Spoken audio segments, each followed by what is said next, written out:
Good morning and welcome to the Insight APSAD webinar series.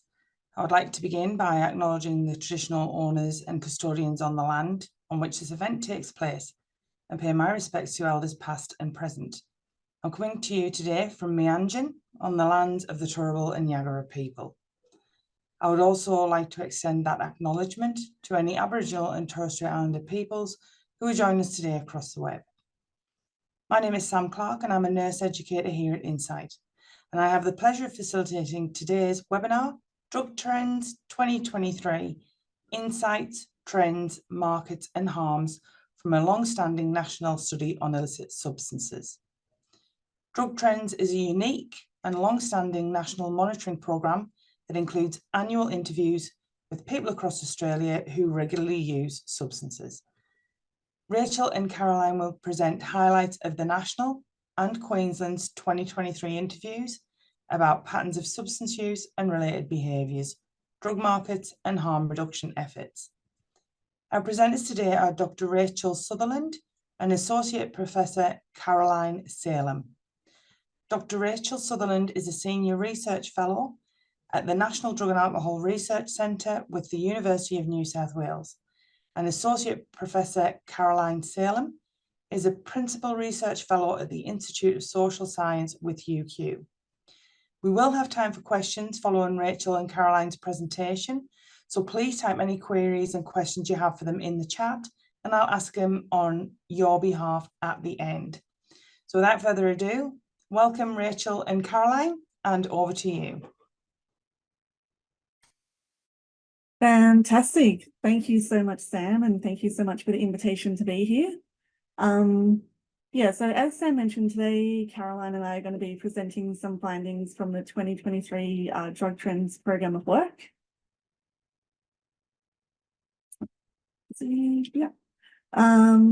But before we get stuck into that, I would just like to acknowledge that this is a national collaborative project of work that involves many different people and many different organisations from across Australia. So a big thank you to everyone involved. And as Sam mentioned, this is a program of work that has been running for a long time, so for over 2 decades, and it's funded by the Australian Government Department of Health and Aged Care. So big thank you for them for their continued investment in this important body of work. And of course, we'd like to acknowledge the thousands of people who have taken part in the surveys over the past couple of decades and shared their knowledge and expertise with us, as well as thank you to everyone else who kind of works behind the scenes. So data custodians, stakeholders, advisory group, as well as the various kind of peer organisations that we work with. So some of you may be very familiar with Drug Trends, so apologies if this is quite repetitive. But as Sam mentioned, this is a program of work that has been running for 2 decades, and its overall purpose is to monitor trends in illegal or illicit drug use, trends in drug markets, as well as trends in drug-related behaviours and harms. And we actually do this through a number of different ways. So there's a number of projects that are included under the Drug Trends umbrella.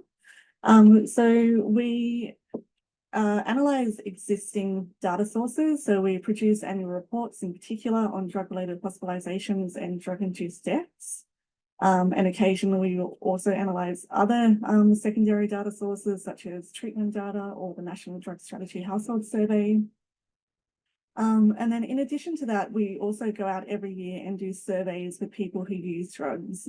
So we go out to every capital city across Australia, and we conduct about 100 surveys per project in each capital city, and ask them a range of questions about what drugs they've been using, how much they're paying for them, what the price and the purity is like, as well as related behaviours like overdose and harm reduction behaviours like drug checking.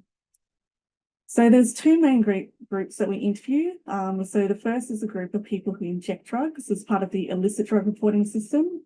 And we also interview people who use ecstasy and other stimulants as part of the ecstasy and related drug supporting system. And it's mainly these findings that we're going to be talking about today. But before we get into that, I will just also acknowledge our Drugs and New Technologies project, in which we scrape crypto markets in particular. So we do fortnightly snapshots of what drugs are being listed on crypto markets and produce quarterly bulletins for that. And we have also started a recent project where we're monitoring alcohol retailers and pricing. So there is quite a range of projects that fall under this umbrella, but as we said, we will just be focusing primarily on the IDRS and the EDRS today. So the IDRS and the EDRS samples are two quite distinct samples. So I think it is a little bit important just to take a moment to think about the differences between these two groups. So as I mentioned, as part of the IDRS, we talk to people who inject drugs, and they're recruited from capital cities across Australia. So the exception to that is Queensland, where we do interviews in the Gold Coast as well as Brisbane. And participants are recruited via needle and syringe programs predominantly, as well as other treatment services. And they are mostly older, more disadvantaged group, and they're an aging population as well. So when we first started doing these surveys back in 2000, on average, people were 28 years of age. But now in 2023, the typical participant is about mid-40s. And they are a relatively disadvantaged or marginalised group. So the majority are unemployed. About 1 in 5 reported having no fixed address in 2023, and they have high levels of contact with the criminal justice system and with treatment services. In contrast, our EDRS sample, which is our sample of people who use ecstasy or other stimulants, are a younger and typically more advantaged group. And we typically recruit these participants via social media, so Facebook and Instagram, and they're usually in their mid-20s. A lot of them are university students. The majority are employed in some capacity, and they have much lower levels of engagement with the criminal justice system or with treatment services. It is important to note that these are not representative samples, but nor are they intended to be representative samples, but rather they're sentinel samples. So because they're people who are regularly using drugs and who are kind of engaged in drug markets on a regular basis, they are better positioned to be able to detect emerging trends in drug use. And because we do primarily recruit people from capital cities, obviously we can't talk about what's happening in regional or rural areas, which is obviously a limitation. And it is really important that these data are considered alongside other data sources as well. And as I mentioned, the surveys themselves are quite long, so they do take about an hour, 45 minutes, and we ask them a range of questions, which I've already mentioned. So what did we find in 2023? So I'm going to present some of the key findings nationally, and then I'll hand over to Carolyn to present some of the Queensland specific findings, as well as some of the findings that might be particularly pertinent to Queensland, given some of the incoming policy changes that you have on the horizon. So really one of the key findings, I would say, to emerge from the 2023 IDRS and EDRS is around the resilience of drug use and drug markets. So I know a lot of us will be quite sick of talking about COVID and the pandemic, but obviously one of the big questions for us during that time was what impact was this going to have on drug markets? And one of our PhD students here at NDARC has done a bit of work around this. And essentially what we found is that using data from the IDRS and the EDRS, we did see that there were immediate disruptions to the heroin and the methamphetamine markets that we were able to detect in 2020. But these were fairly short-term impacts. And then by the following year in 2021, both of those markets had pretty much returned to what we were seeing before the pandemic. So it's pretty fascinating that even, a global pandemic and international border closures only had a relatively short-term impact on these markets. In contrast, when we looked at the cocaine and ecstasy markets, we did see that there was a more delayed impact on these markets.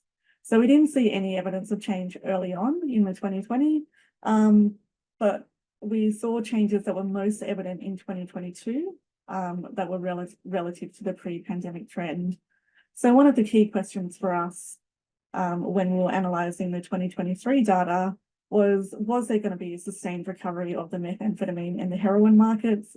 And also, would we see a recovery of the ecstasy and the cocaine markets? And essentially the answer to both of those is yes. So if we look at crystal methamphetamine, for example, so this is using data from the IDRS, a sample of people who inject drugs, we can see, as I said, there was quite a pronounced impact on the price, availability, and purity of this drug immediately after the pandemic. So in 2020, we saw quite a substantial increase in the number of people who were reporting that it was difficult to obtain crystal methamphetamine. We saw a significant increase in the price that people were paying for crystal methamphetamine. And we also saw an increase in people who reported that the purity wasn't very good. But by the following year, in 2021, we can see that it had pretty much returned to what we were seeing in the years before the pandemic. And that was consistent across the availability, price, and purity. Interestingly, there was less impact on use. So we did see a bit of a dip in the percentage of our sample who reported that they had to use crystal methamphetamine in 2020. But still the majority were using this drug in the past 6 months. But by the following year, in 2021, it was again back to normal, back to what we were seeing before the pandemic, and it's remained high ever since. So last year, 81% of our sample reported that they had to use crystal methamphetamine in the past 6 months, and they were doing so on a median of 72 days, which is about 3 or 4 days a week.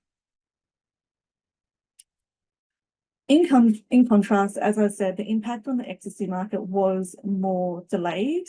So we do ask about 4 different types of ecstasy, so pills, powder, caps, and crystal. So I'm just focusing on caps here because it is the most commonly used form of MDMA amongst our sample. And again, so if we look at this graph on the top left, we can see that there were no kind of immediate impacts on availability in the first couple of years after the pandemic. But in 2022, we did see this quite substantial increase in the proportion of people who reported that it was difficult or very difficult to get ecstasy caps. But by 2023, it had bounced back up and it was pretty similar to what we were seeing before the pandemic. And most people were reporting that, it was easy or very easy to obtain. The price is a little bit different. So we did see an increase in the price of ecstasy caps, which doesn't appear to have come back down as of yet. So people are paying $30 for a cap of ecstasy. But similarly, with purity, we did see less people were reporting that MDMA caps were higher purity in 2022, but it seemed to have recovered last year. So it's pretty similar to what we were seeing before the pandemic. And this is fairly similar also to what we're seeing in the wastewater data. So some of you may have seen the wastewater report released fairly recently, a few months ago. And if we look here, if you look at the white bars in particular, given that this is capital city consumption, we can see that population consumption was lowest in 2022, which is also where we saw the greatest impacts on the MDMA markets. But subsequently, it's recovered and is looking fairly similar to what we were seeing in the years before the pandemic. Although it is important to note that in the wastewater data in particular, there has been an observed decline since about 2019. So this decline was happening before COVID-19 and the associated pandemic. And this is speculated to be due to the fact that some manufacturers in Europe have switched from ecstasy production to methamphetamine production, which may be impacting supply to Australia. And similarly, we've seen a similar kind of trend with cocaine, although less pronounced.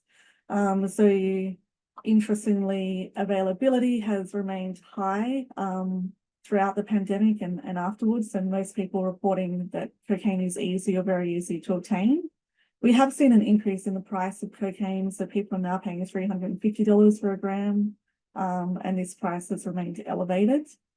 And also high percentages of people who report using cocaine. So roughly now about 80% of our EDR sample report that they've used cocaine in the past 6 months.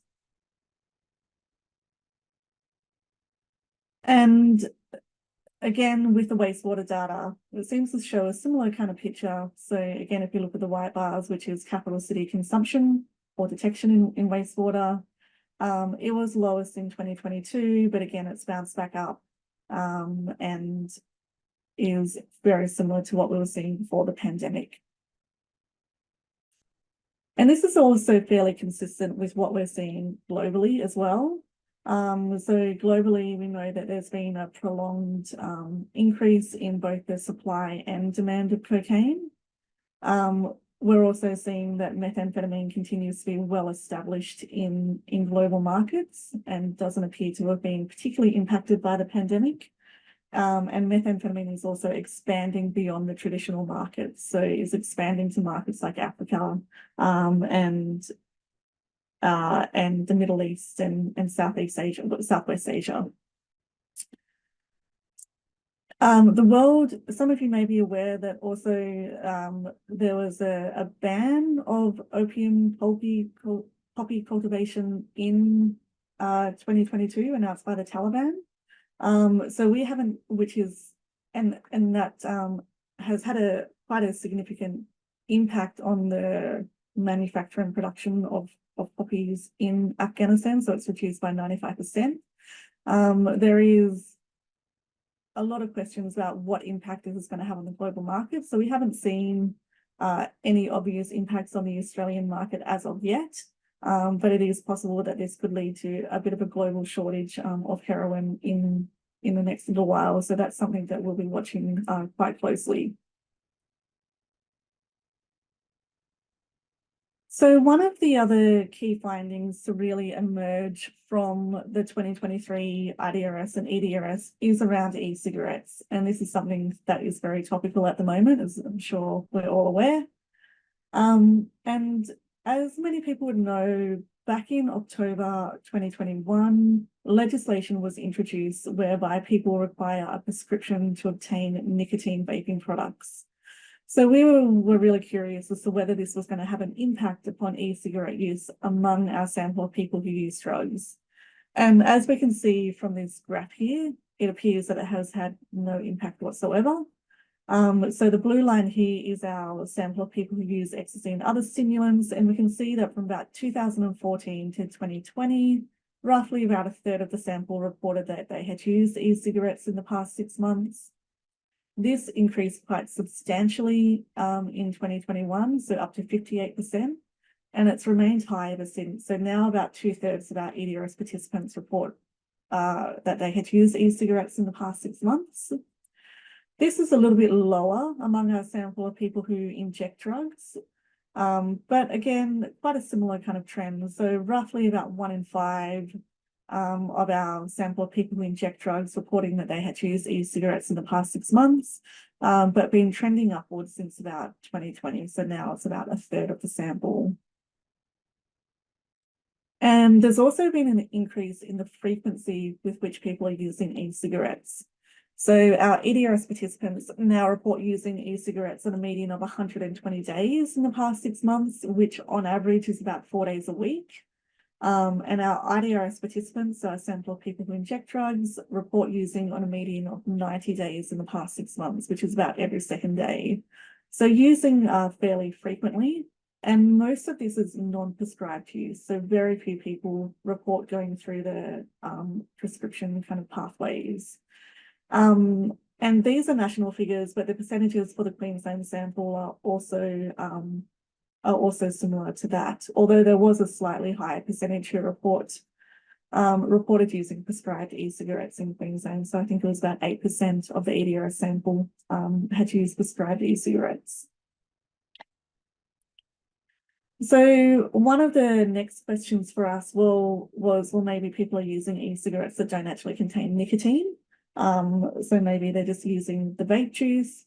But as we can see, that's certainly not the case. So the vast majority of our participants are using e-cigarettes that contain nicotine, and roughly about 1 in 3 report using them as a smoking cessation tool. So the majority are using them for other reasons other than to help quit smoking.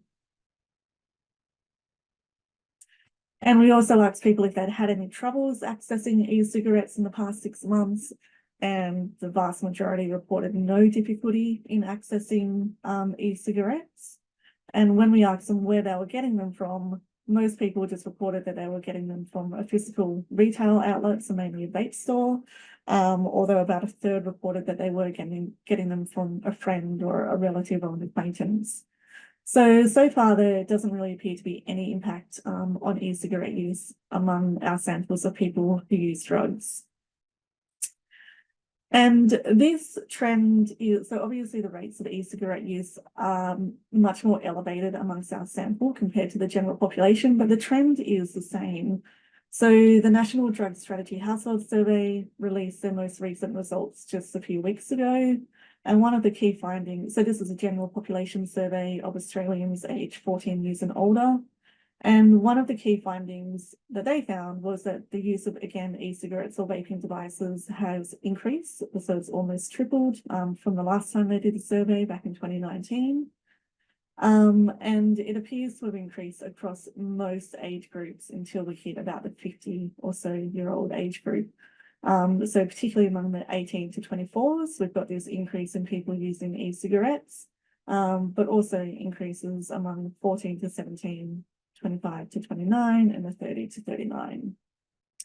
And similar to what we saw in our survey, only about a third reported using them to help them quit smoking, and this reduced in their most recent survey, and the vast majority are using them out of curiosity or, because they enjoy it. I guess on the flip side, it is important to note that daily smoking has increased in the general population. So this is a trend that's been observed for, a number of years now, and we did see a further increase in the 2022-2023 National Drug Strategy Household Survey as well, which is obviously a good news story. Vaping and smoking remain high kind of priority areas for the government. So there were further introductions or legislation, changes to legislation that were introduced for this year. One of those involves the banning of all disposable vapes, as well as they're trying to crack down on the supply of vapes. So this is an area that we'll continue to be watching very closely and be looking at the 2024 results to see if these changes to legislation will have had any impact on use among our samples. And interestingly, there has also been increasing concern recently around the use of nicotine pouches. So potentially in response to these proposed changes to legislation, there has been concern about, nicotine pouches being marketed to young people, and again, being marketed in a range of kind of flavors that might be appealing to young people. So this is not something that we've historically captured in these surveys, but it is something that we'll be adding to the 2024 survey to try and monitor this as well. So that's it from me. I'm going to hand over to Carolyn to take you through the rest of the presentation. Thank you. Thanks very much, Rachel. Thanks everyone for joining us and for having me here today. Rach, don't go away because I will throw back to you for some of the treatment stuff. Rach, can I hand to you for the treatment, hospitalisation and death stuff, and then I'll go back to the naloxone? Sure, yes. So we can probably skip this. So yeah, I mean, as I mentioned, most of the IDRS sample are engaged in drug treatment. So, well, when I say most, about 2 in 5, and this has remained fairly consistent over the years. Most people are continuing to report being on methadone, although interestingly, we have seen a bit of an increase or a bit of an uptake in the bup depot injection, which I'm sure will continue to probably increase over the subsequent years. And if we look at similar trends observed in the Brisbane or Gold Coast sample. If you want to move to the next one, Caro. And I have mainly just included this as an example of, as I mentioned, we do annual reports of drug-related hospitalizations and drug-induced deaths. And we have an online data visualization tool for this. So If you go onto the website, you can filter drug-related hospitalizations and drug-induced deaths by drug type, by gender, by age, by jurisdiction, and so on. And so this is some of the Queensland data here. And I mean, essentially what we see is that for drug-related hospitalizations, amphetamine-type stimulants continue to be the main drug involved in those in Queensland, but also nationally. And that's increased quite sharply over the past decade or so.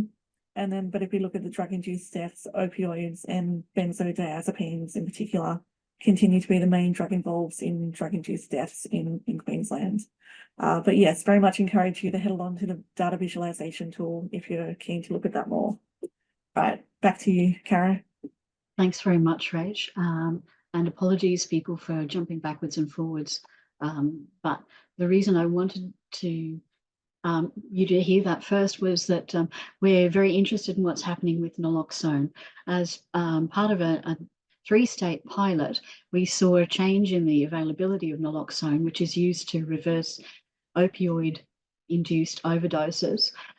It became available for free without a prescription at a much broader range of outlets in New South Wales, South Australia and Western Australia.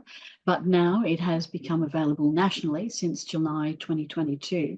And so we have seen some interesting upticks in the awareness of naloxone and also access to it, which is really important. As you've seen from the slide that Rachel showed you before, we're still seeing a very significant and concerning number of opioid-related deaths.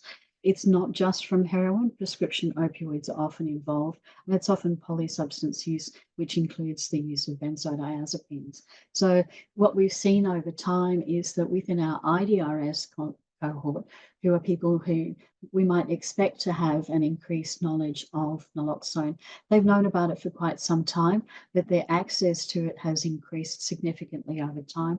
And we've seen that in Queensland as well, because there was a smaller trial going on in parallel to the national pilot. It's obviously been quite effective. There's a number of people who have not only heard of it, but have accessed it and are carrying it, which is helping to reduce the number of opioid-related overdoses over time. What we then see is, a big increase in the number of people who've accessed naloxone in the past year. We also thought it was important to find out amongst our EDRS people, so people who typically use stimulants and might necessarily think that they were at risk of opioid overdose, whether they were aware. And this was important because we're starting to see contaminants in the stimulants that people use that are going to be of concern around overdoses, so particularly things like the metonidazine. So we asked our EDRS people last year whether they'd heard of naloxone. A significant proportion had heard of it, which was great, and we're going to continue asking them about it. And as we do that, we encourage them to find out and access it, not necessarily always for their own use, but because they might be witness to people who are in need of it. Now, the reason we thought that was important was that when we were doing the evaluation of the pilot, one of the significant barriers that we saw that were encountered were people not accessing naloxone because they didn't think that they were at risk of overdose, either because they didn't consider the opioid use to be concerning because it was prescribed rather than use of illicit opioids, or because they didn't think that they were personally at risk, they knew what they were doing. But because we're aware of contaminants in the market and people using substances they may not be aware of, it's very important that we raise the profile. And it's fantastic to see that this work is happening. So we've talked about those deaths. So now I'm going to talk a little bit about some of the Queensland findings. Rachel showed you that one of the powers of this study is that it shows us trends over time. This is not only in people who have used any substances over the last 6 months, but people who regularly use. And these are people who may be more likely to be in contact with treatment services. So for those of you who are clinicians looking at this, it's important to be aware of what's happening. So you can see up the top here that the regular use of heroin, so at least weekly in Queensland, has been declining slightly over time, and it's been overtaken very definitely by crystal methamphetamine. Non-prescribed cannabis is still very common in the IDRS group of people, but the concern around the switch from heroin and other opioids through to crystal methamphetamine is reflected here. If we look, however, at the people who use ecstasy and related stimulants, you can see that, again, non-prescribed cannabis use up the top there is fairly high in this group. People are often using 3 or 4 days a week, but the use of ecstasy has been declining over time, or the regular use of ecstasy. Whereas down the bottom, we can see a small but significant increase in the proportion of people who are using cocaine on a more regular basis up until this last year, and then an increase within the sample of people who are using methamphetamine on a more regular basis. So these are harms that as clinicians you might wish to be aware of. So what does our EDRS sample in Queensland look like? As Rachel said, they're younger. 2/3 of them roughly are male, and they're most likely to be studying or in some form of work. Their drug of choice, if we asked them if everything was on the table, 1/4 of them nominated cocaine as their drug of choice, followed by cannabis and ecstasy. But then when we asked them what they'd most often used over the last 6 months, cannabis was reported by 1/3 of them, followed by alcohol, ecstasy, and cocaine. So the cocaine use is not as regular as perhaps some would like. When we ask them about what they've used over the last 6 months, 95% have said that they have used cocaine. It's just not on a very regular basis. 3/4 using cannabis, alcohol, and then some form of ecstasy. And we've noted over time a shift in the form of ecstasy that people are using. So it's most likely now to be capsules and crystal. Methamphetamine use is reported in this group by about 1/4 of them. These days it's mostly crystal. The other drugs that they report using or having used can be of quite concern. Now, Rachel's talked about the non-prescribed e-cigarettes on the bottom right-hand corner, but we've also seen a rise recently in the levels of GHB or GBL use. So you can see in the middle here, that's a significant change from the previous year, and that's similar to what's happened in the national sample. In 2022, we saw a big jump in the use of ketamine, but that's come down again in 2023 to the levels that were similar the year before. But these are substances of high concern because of their dose responses. Hallucinogens are often more commonly reported as used in Queensland and the other states, and that was slightly lower last year than the previous year, with LSD and mushrooms down a bit. We also talked in one of our bulletins recently about people reporting microdosing with these. Now that's a practice that we saw was quite widespread, of concern only when we heard people telling us about the doses they were using, and they weren't micro doses, they were more macro doses. So we can identify trends like that and interrogate them with sleep.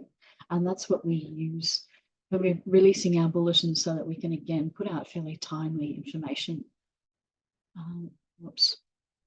So other things that are important for this group of people is the level of mental health concerns that are reported. 68% reported having had a mental health issue in the last 6 months, and that's reflected in their K10 scores, where a very significant number of them reported medium to high levels of psychological distress. We're pleased to see that about 2/3 of those who are reporting a mental health condition are actually seeing a mental health professional. And again, the problems that they're reporting are anxiety and depression, but a small but significant group with PTSD as well. So as clinicians, it's important to be aware of those concerns. Other concerns that are raised for us by the reports are the use of multiple substances. So this here is what have you used in the last 24 hours, and a large number of them report having used 2 or more drugs, which of course can increase the risks from that consumption. The other thing that we've seen is that people have reported driving within a significantly small period of time after consuming both illicit drugs and alcohol. So what looks different for the people who inject drugs? As Rach said, they're an older crew and they're much less likely to be employed or to have stable accommodation. For them, the drug of choice has been crystal methamphetamine, which has overtaken heroin in recent years. Again, that's reflected in the drug they report having injected most often as well, although heroin is still the most often injected substance for a significant group. So when we look at use in the last 6 months, about half of them have used heroin, but 3/4 have used methamphetamine, and cannabis use is pretty high in this group as well. What's interesting is that the non-prescribed morphine use has dropped in Queensland over the years. Fentanyl was a great concern when we started to see it, but potentially because of the reports of harm, the use is quite low in the sample we've talked to. The use of other substances, painkillers such as pregabalin, was increasing over time, but has dropped a little bit again. But in this group also, like the EDRS sample, we've seen an increase in GHB use over the last year. So that raises concerns for us. Mental health concerns are again quite high in this group. About half of those with mental health problems have seen a mental health professional, and we can see that access is really important for these people because anxiety and depression are high, but so is PTSD in this group. So if you're seeing people around their substance use, it's really worthwhile talking to them about their mental health conditions as well. We see some injection-related harms with people. The reuse of needles, despite the availability through NSPs and the fact that we recruit a lot of these participants through the NSPs, is still there. And 1 in 3 reported injection-related health issues. So that's things like abscesses or infections. And about 40% of this group are engaged in treatment, which is higher than the EDRS sample. So there are opportunities when these people are engaged with treatment to address some of these extra harms. We talked a little bit about overdose, and about 1 in 4 of this group of people have experienced a non-fatal overdose in the last 12 months. But their knowledge of naloxone and their uptake of naloxone has been improving over time, with 1 in 5 saying they've actually used naloxone in the last 12 months to resuscitate either themselves or a peer. So that's really effective. It's great to see this campaign working so well. The next thing I wanted to talk about is drug checking, and I'm not sure if anyone has seen the news in the last 24 hours, but it's coming in Queensland. So we've asked people at the national level over the last few years about whether or not they've been engaged with drug checking. So checking the contents of the substances that they have or intending to use. And you can see that it's increased over time. And in Queensland, the results are fairly similar. So we have seen people who've been reporting using typically colorimetric kits to check the contents of their substances. And it's more common for people who are EDRS rather than IDRS to be checking the substances that they're intending to use. What we see is that the use of the colorimetric kits is higher than other forms. People are using test strips to identify potentially fentanyl particularly because of that concern in the community. Now that's really important because people are keen to engage with harm reduction behaviours we've seen in our cohorts over the years. So being able to access credible and accurate information is really important. We've seen that when we've asked people over time, those who received an expected result were more likely to report having used it. Those who received an unexpected report were likely to not use the drug, to destroy it or dispose of it. And that speaks again to the power of useful information.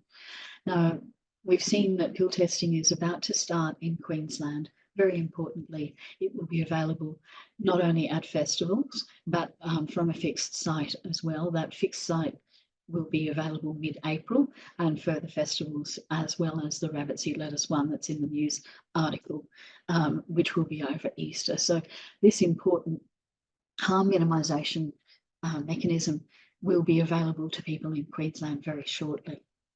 As well as providing information about the contents of the substances, it provides a really good opportunity for people who might not otherwise be engaged with treatment and support services to have access to those services. So typically, as I said before, the EDRS people don't necessarily engage with support services. They don't believe that they need them, but to have an opportunity for people to engage with knowledgeable health professionals during the time of testing their substances provides a really good opportunity to further reduce harm. The other thing that we looked at recently was encounters with police. So this is data from the national cohort. So we've asked people about their encounters with police that were particularly either whether they were arrested or charged on a drug-related offence, or whether they were stopped by police for an instance that didn't result in an arrest. And you can see that a significant number in Queensland have been stopped by the police in the last 12 months. 16% reported an arrest. That's much lower in the EDRS group than the IDRS group. When we think about what the outcomes of the police stopping people were, the number who were issued a diversion was quite low. So only 5% of those who reported being stopped. This is amongst the national people. And none in Queensland reported having received a drug diversion. Now, the legislation has changed in Queensland and will be enacted from the 3rd of May, so that the range of substances for which police can divert people expands from just cannabis to all illicit substances and some prescribed substances. So this, again, is a harm minimisation opportunity, so people can be referred into information and treatment rather than being exposed further to the justice system, which can result in a lot of downstream harms. So as to this new news release here, the other change in the legislation allows for 3 opportunities for people to be diverted into treatment rather than arrest. So this is really important work, and we congratulate the Queensland Government on taking this up. One last comment before we switch to your questions. We talked about the number of people who are engaged in treatment. There are a large number of people who don't engage with treatment. And one of the biggest barriers they report encountering is stigma. Stigma and discrimination can make people reluctant to access the help they need for their substance use, but also might affect their ability to feel comfortable accessing help for their other health problems. So in the IDRS sample, over half of the people reported experiencing stigma, and most commonly from police, but very sadly also from some healthcare services. In our EDRS group as well, you've got 1 in 4 reporting experience of stigma as well. Again, that's coming from police, but also concerningly from health professionals. What we found is that people who are contacting health services in an AOD, so alcohol and other drugs healthcare setting, are less likely to experience stigma, which speaks to the extra training and skills of those who are involved in this field, but also highlights the utility of the stigma reduction training that's made available to healthcare professionals and other professionals through organisations such as Queensland Health, but also our Quinn partners in the community. And we find that this is really helpful also to highlight the utility of having other healthcare services available in AOD treatment settings. So where you've got a multiple opportunity for people to access help for health problems within a setting where the staff are informed about how to work effectively with people in ways to reduce the barriers to them accessing that help. So the other last thing I'd like to mention is that we are about to commence recruiting for our interviews in Queensland and across the country. Firstly for our EDRS study and then for our IDRS study. So please, if you think that there are people who might be eligible, and that's people who are over 18, who've been resident in the capital city areas for at least the last 10 of 12 months, that's important for a number of reasons. For people who are EDRS likely, that's people who've used psychostimulants regularly in the last 6 months. And for IDRS, it's people who've injected regularly over the last 6 months. And we hope that they will be able to provide their valuable inputs to this year's data, which we will hope to talk to you about very soon. So if you're keen, you can download our reports from this link here, or you can contact us and ask to be put on our mailing lists so that you can receive not only the regular reports, but the bulletins and other information that we put out. So I'd like to once again thank our research partners at the universities across Australia, hosted by National Drug and Alcohol Research Centre at UNSW, to thank Rachel for presenting today as well, and our Queensland team particularly for the interviewing work, and for the services who host us each year and our participants. So really thank you everyone. We'd like to throw it open for questions now. Thank you very much, Caroline and Rachel. A very eye-opening and interesting presentation. We do have some questions that have come through. So one is that hospitals are seeing an increase in presentations for GHB. Do you think from the data that you've seen that the increases that we have seen recently in GHB is likely to continue? Rach? Sorry, yes. Yes, great question. And I was, oh, am I muted? No, okay. Yes. Yes, great question. GHB, you might have, Amy Peacock did a presentation at APSAD last year, which also looked at GHB hospitalizations, treatment episodes, and other data sources. And yes, that is something that we are seeing nationally. So quite a sharp increase in GHB-related hospitalizations and treatment episodes. So that is a concern. It does appear to be particularly driven by Victoria at the moment, but when we look at the national data, there is a particular spike in Victoria, but we are also seeing it in other jurisdictions like New South Wales, South Australia, Queensland, and so on. Looking at that data, it does seem there doesn't appear to be any evidence of that changing anytime soon. Obviously, you know, markets can fluctuate all the time and it will depend on availability and all of those kind of things. But yeah, that is certainly a trend that we've been seeing as well, and something that is of concern and that we'll be watching closely. Thanks for that, Rachel. Now we've got two quite similar questions that are about the people who are engaged in treatment. So the first one asks, were there any interesting differences noted in responses between people who were engaged in EOD treatment and those who were not? For example, in terms of risk, knowledge of harms, access to naloxone, etc. Great question. I might throw to Carolyn in terms of the naloxone, given that you led the evaluation of that. I mean, we don't explicitly look at if there's differences in knowledge of harms among those in treatment and those who are not. Given that this is a group of people who have been typically injecting for quite a number of years, like, you know, often 20 plus years, and even if they're not currently in treatment, they might have previously been in some form of treatment. So I wouldn't necessarily expect to see many differences, but yeah, it's not something that we've explicitly looked at. And I'll throw to you, Cara, in terms of whether you think there might be differences in terms of, maybe in terms of naloxone uptake, if they've got that kind of existing access to services. But yeah, not sure if you want to add anything there.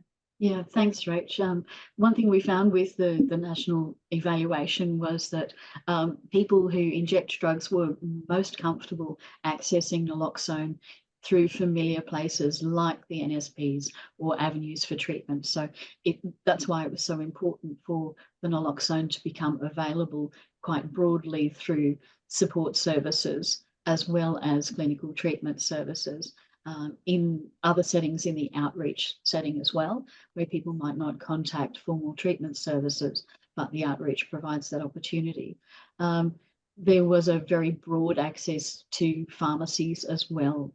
So it becomes really important for the pharmacies to be aware of the need for some of their clients to access naloxone and to take that opportunity to provide some incidental education on the use of naloxone, which they're expected to do when they provide all medications.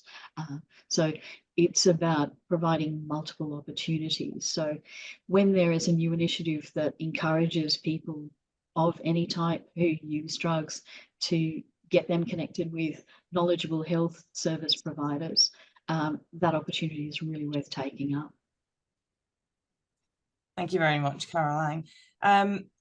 Another one along the same lines in terms of treatment was, you mentioned some statistics about the people who had anxiety, depression, PTSD, and those who were engaged in a treatment service. But do we know for the people who don't have any contact, weren't seeing anybody at this moment in time, whether they've had any previous contact with mental health services, or if they're awaiting service provision from another practitioner? That's a bit of a challenging one, because this isn't the same group of people that we follow over time. It's a different group each year. We'd have about maybe 10 to 15% who come and do the survey each year, which is wonderful, but that becomes a little bit too small to be able to track their access over time. Incidentally, we do hear that there are wait lists still for people trying to access mental health supports, particularly those like the people who inject drugs who have a lower income bracket and can't pay for private providers. So that again highlights the utility of co-locating mental health supports with substance use supports. Absolutely. One question as a result of, I think, the correlation that you presented about the opiates and pregabalin, has the introduction of real-time monitoring on opiates and pregabalin affected or created a correlation in what you're seeing in the IDRS statistics? So, for example, are you seeing decreases since real-time monitoring started? Great question. Yeah, so we haven't seen any. So we do have some questions in the IDRS about whether they have been refused a prescription for certain drugs that are, listed, that are connected to the monitoring system. I'm trying to remember what those figures are. So there is a percentage that report that they have been refused a prescription for certain drugs. We do have a bulletin on it, so you can certainly circulate that for those of you who may be interested. In terms of like the overall trends in use, I mean, we've definitely been seeing declining use of pharmaceutical opioids like generally over time. So oxycodone has definitely, non-prescribed oxycodone in particular, has definitely been going down among the sample. And that's probably connected to a whole range of factors, and not just the prescription monitoring system, but also the reformulation of oxycodone and all of those kind of other regulatory changes that have been introduced.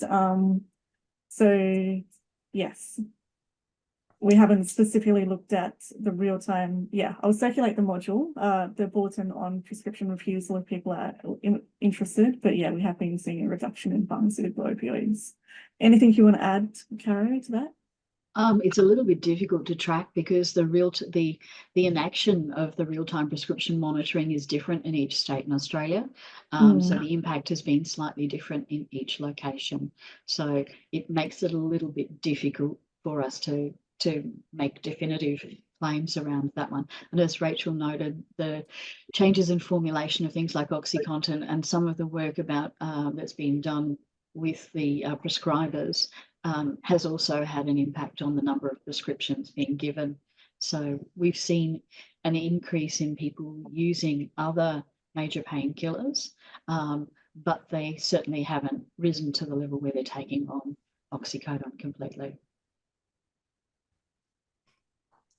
Thank you. Another question we had is, as cocaine cultivation is increasing globally and is viewed as being easy to access, would you expect to see both an increase in purity and availability? Possibly. I mean, availability is already pretty easy. So most people are reporting that it's yeah, pretty easy to get cocaine if you want it. So I don't know how much easier it can necessarily get. I think it's been easy for quite a while. So it's been a sustained increase, like it's been going on for a number of years. So interestingly, because there's also been a jump in price because it remains expensive, like even though availability has increased, price hasn't come down, which is an interesting one. Obviously part of that is due to Australia's location and it's hard to get to. But I think obviously that price, so $350 for a gram, does remain a barrier for some people. So the people that do use it are using it fairly infrequently. And still the purity is not fantastic based on self-reported. So this is self-report, so they perceive purity. In terms of the seizure data, I'm not sure. I'd have to go and look at that to see if there's been, yeah, changes in the purity of cocaine that's been seized. Yeah, but it's an interesting point. Great, thank you. And one last question that we've got is from a community mental health service saying that they are looking into stocking naloxone, and are there any concerns around liability of non-medical staff administering it, and where best to get more information? I'll jump in on that one and say that their first port of call should probably be Queensland Health, and that they can find out all of that information through there. There's legislation in place so that the provision of naloxone is protected. The staff who are able to provide it are provided with training so that that can leave them well prepared to be able to not only provide the naloxone, but then also to provide some education to the people to whom they're providing it. Yeah, But the and systems are all in place. We do have a lot of information on the Insight website, so I would also suggest to people to go and have a look there. Use the search function to type in naloxone, and you'll find the information there about the take-home naloxone program from the Department of Health as well. So yes, good resources there available for people, including training. Yes, including the training. Well, Rachel, Caroline, thank you very much. That was all the questions that we had. It's been a great kind of review of the information that's available. So thank you very much for taking the time out of your busy days this morning to present that for us.